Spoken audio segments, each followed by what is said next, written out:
আজ আমাদের পুরো জাতি গভীর শোক ও বেদনায় নিস্তব্ধ।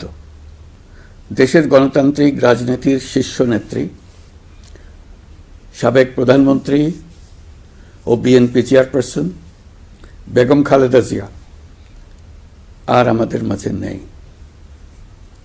ইন্না লিল্লাহি ওয়া ইন্না ইলাইহি রাজিউন।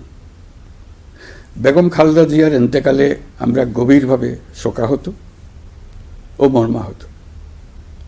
তার মৃত্যুতে জাতি এক মহান অভিভাবককে হারিয়েছে।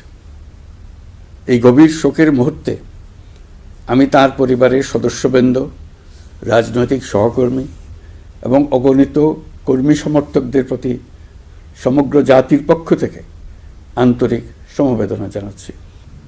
সাবেক প্রধানমন্ত্রী বেগম খালেদা জিয়ার মৃত্যুতে আমি 3 দিনের রাষ্ট্রীয় শোক এবং আগামীকাল তার নামাজে জানাজার দিনে একদিনের সাধারণ ছুটি ঘোষণা করছি।